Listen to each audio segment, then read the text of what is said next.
अस्सलाम वालेकुम मेरे दोस्तों। जैसा कि आप सबको पता है कि मैं बलूचिस्तान के एक पसमानदा शहरी दुखी से बिलोंग करता हूँ, जहाँ पर आमदन का, जहाँ पर मईशत का, जहाँ पर कमाने का एक ही ज़रिया है मेरे शहर दुखी में। जहाँ पर कोयला निकासी होता है, उस कोयले में हज़ारों की तादाद में, लाखों की तादाद में लेबर, मज़दूर, गरीब आवाम जाके निकासी करता है कोयले की। और ये ज़मीन के ऊपर से नहीं, ज़मीन के अंदर कोई 4500 फीट अंदर जाते हैं सुरंगों में, कोई 5000 फीट अंदर जाते हैं, कोई 7000 प्लस तक फीट में अंदर जाके निकासी करते हैं। तो उस कोयले की निकासी में उनको अपना दिहाड़ी मिलता है 3500 पर मज़दूर। और इसी तरह फिर जब ये लोडिंग हो जाता है, कोयला गाड़ी में लोडिंग करते हैं, वो लोडिंग के पैसे मज़दूर लेते हैं। इसी तरह वो उस लोडिंग के दौरान एक सफाई करने वाला होता है, एक चौकीदार होता है, एक जमादार होता है। तो ये सब उनको मजदूरी मिलती है एक गाड़ी के निकासी से लेकर लोड होने तक, खाली होने तक। इस सिलसिले में 100 प्लस के तादाद में आपके मज़दूर जो है दिहाड़ी अपने घरों को चूल्हा गर्म करने के लिए ले जाते हैं, उनको दिहाड़ी मिलती है। बदकिस्मती के साथ कि 10 अक्टूबर की बात है कि जब रात 11 बजे एक वाक़या हो जाता है, जिस वाक़ये में फायरिंग, शदीद फायरिंग से 22 मज़दूर एक जगह पर शहीद कर दिया जाता है। और हमारा सिस्टम, हमारा जो वहाँ का एक गवर्नमेंट निज़ाम है या एफसी निज़ाम है, क्योंकि हमने यहाँ पर इख्तियारात सिक्योरिटी के लिए और सिक्योरिटी की मद में यहाँ पे एफसी एहलकारों को, एफसी सिस्टम को उसको पैसे दिए जाते हैं पर टन के पीछे कि आप हमारी सिक्योरिटी करेंगे, हमारे मज़दूरों की, हमारे कोयले की और हमारे कोयले के पंजाब तक रसाई की आप सिक्योरिटी करेंगे। तो उस सिक्योरिटी की मद में इजाफा टैक्स दिया जाता है। सौ बिस्मिल्लाह, सब खुशी खुशी दे रहे हैं, कोई ज़बरदस्ती नहीं है। तो उसके बावजूद वहाँ पे चावनियाँ भी मौजूद है, फिर भी वो सारे वाक़यात हो जाते हैं। दहशतगर्द आ जाते हैं, मज़दूरों को मार देते हैं और चले जाते हैं। मतलब कोई एक कॉमन सेंस भी, दिमाग का कोई एक हिस्सा भी जाके ये बात कबूल नहीं करता, कबूल करने को तैयार नहीं है कि यार वो लोग आए कहाँ से और गए कहाँ, असला कहाँ से लाए। क्योंकि वो सारा इलाका पहाड़ी है, कोई गाड़ी के कोई आने जाने का भी कोई तरतीब नहीं है। अगर जहाँ से गाड़ी आनी है तो वहाँ पे पूरी एफसी की चौकियाँ मौजूद है, तो वो कैसे आए, कैसे गए। ये सारे सवाल है जो छोड़ने वाले हैं कि ये कैसे।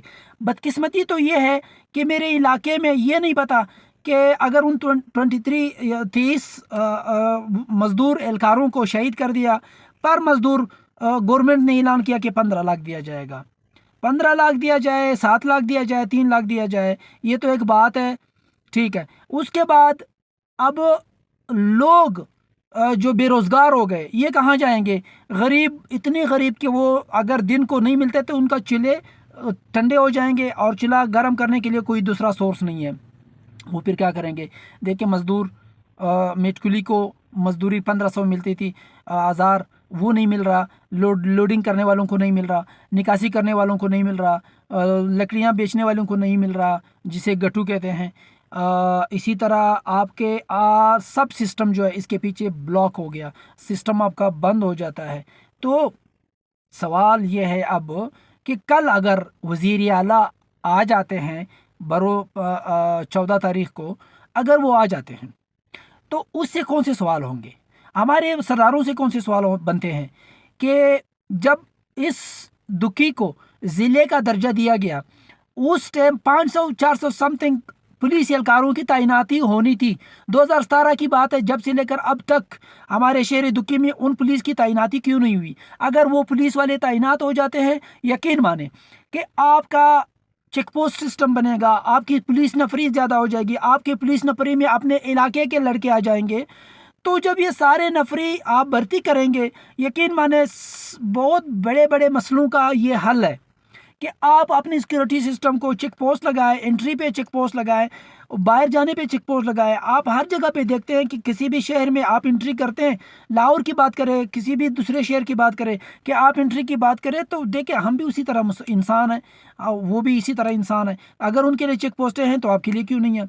आप तो वो शहर है कि सूरज निकलने से पहले करोड़ों का कारोबार करते हो। ये वो दुखी है। बदकिस्मती है कि माएँ जो है बेवा हो रहे हैं, ہماری بہنیں بیوہ ہو رہے ہیں، ہمارے بچے یتیم ہو رہے ہیں، پر پوچھنے والا کوئی نہیں۔ 88 لاکھ کا ایک پرندہ اگر بیچا جاتا ہے تو ہمارے پختونوں کا خون، مزدوروں کا خون اتنا سستا ہے کہ 15 لاکھ، 15 لاکھ، کون ہے یہ قیمت رکھنے والا؟ بہت افسوس کی بات ہے۔ یہ باتیں بعد کی ہے۔ اب جو آپ کے علاقے پہ ایک حملہ ہوا ہے، ایک آپ کے علاقے کو ٹارگٹ کیا گیا، اس سے نقصانات کیا ہے، دیکھیں وہ لیبر تو چلے گئے، اب ڈیمانڈ کیا ہے ان دہشت گردوں کا؟ کون ہے وہ؟ کون کر رہے ہیں؟ ہر ایک کی زبان پر تو یہی ہے کہ ہمارے سیکورٹی بھی ایف سی ہے اور یہ کام بھی ایف سی والے کر رہے ہیں۔ کون سے آپ کے پاس یہ ثبوت ہے؟ اگر ثبوت ہے تو سامنے لائے، نہیں تو چپ چپ کے الزام لگانے کی ضرورت نہیں ہے۔ اگر ایف سی والے ہیں تو سامنے ثبوت لے آئیں، اگر آپ کے بی ایل اے والے گروپ ہے تو ثبوت سامنے لے آئے، اگر بی ایل اے ہے تو بی ایل اے میں آپ کے صوبے میں پختون اور بلوچ ہے، بلوچوں سے یہ بات، بڑوں سے بات کی جائے۔ ہمارے جو وڈیرے ہیں، سردار ہے، M P A M N A senators ہے، وہ جا کے ان کے ساتھ جرگہ کرے، انہیں بلائے کہ آپ ہمارے آمدن سسٹم پر، آپ ہمارے روزگار سسٹم پر، آپ ہمارے معدنیات پر کس بات کے دعویٰ کرتے ہو؟ کون سے ٹیکس کا دعویٰ کرتے ہو؟ کیوں نہیں بات ہوتی؟ مطلب یہ سارے سوال ہے جو ایک عام انسان کے دماغ میں پھرنے والے ہیں۔ رہی بات آپ کی سیکورٹی کی، کیا آپ خود سیکورٹی سخت کریں یا الج والے پہ لائٹیں لگائیں یا الج پہ چوکیدار کو سخت کریں، ان کو آپ وہ گنز دے؟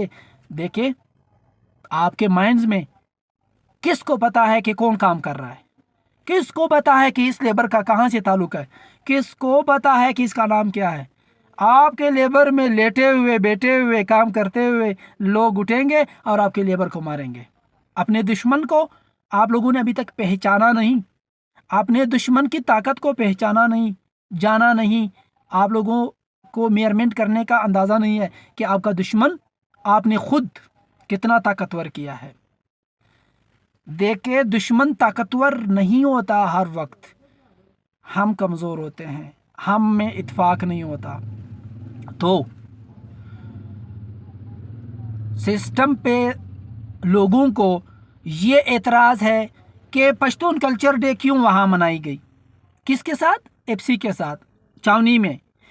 اور اگر وہ چاونی میں آپ لوگوں نے کلچر ڈے منائی تو اس میں کون سی بری بات ہے؟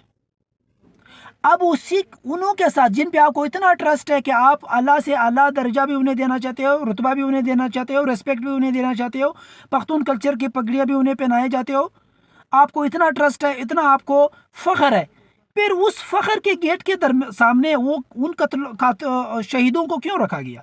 ان سے گلہ کیوں کر رہے ہو؟ وہ تو آپ کے بندے ہیں۔ مطلب آپ لوگ سسٹم کو مکس کیوں کر رہے ہو؟ سوالات کو مکس کیوں کر رہے؟ انسانی دماغ کو ڈسٹرب کیوں کر رہے ہو؟ یا تو چپ کے ایمان کا مظاہرہ کرے کہ آپ لوگوں کو جو پتہ ہے عوام کو نہیں پتہ، وہ سامنے رکھ دے وہ باتیں، یا پھر آپ کھل کے بات کریں، کیونکہ مرنا تو ایک بار ہوتا ہے، بار بار تھوڑا مرنا ہوتا ہے۔ تو آپ لوگ کھل کے بات کریں، عوام کے سامنے رکھے، آ جائے عوام کے ساتھ جرگہ کرے، لیبر کے ساتھ جرگہ کرے، اب وڈیروں کو بلائے، وزیر اعلیٰ کو بلائے، آئی جی ایف سی کو بلائے، بی ایل اے والوں کو جا کے ملیں کہ بھائی کون ہے یہ لوگ؟ آپ لوگ مذمت کبھی کرتے ہو، کبھی آپ لوگ کہتے ہو کہ ہم نے کیا، کبھی آپ لوگ یہ مان لیتے ہو کہ ٹھیک ہے ہم نے یہ کیا، ذمہ داری لے لیتے ہو۔ ظلم ہو رہا ہے، ناروا سلوک ہو رہا ہے، آپ کی سسٹم کو، آپ کی دکھی کو، آپ کے کوئلہ سسٹم کو جہاں سے کوئلہ نکاسی کر کے آپ لوگ پنجاب جا کے بیچتے ہو، آپ کا ایک ہی یہی روزگار تھا جو غریبوں کے گھر کے چولہے جل رہے تھے، تو آج کتنے بے روزگار ہو رہے ہیں آپ لوگوں کو اندازہ ہے؟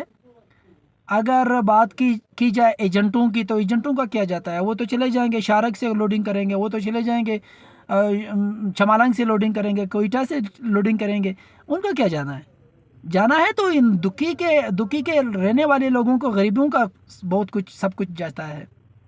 رحم کرے، ترس کرے، اور جو آنے والے وزیر اعلیٰ صاحب ہیں ان سے یہی کہ ہمیں چیک پوسٹیں دے، ہمیں سیکورٹی دے، پولیس تعیناتی جو ہونی ہے علاقے کی وہ تعینات کرے، اپنے سسٹم پہ غور فکر کرے، اپنے بیسک فنڈامنٹل رائٹ پر فکر کرے، اسپتال پر فکر کرے۔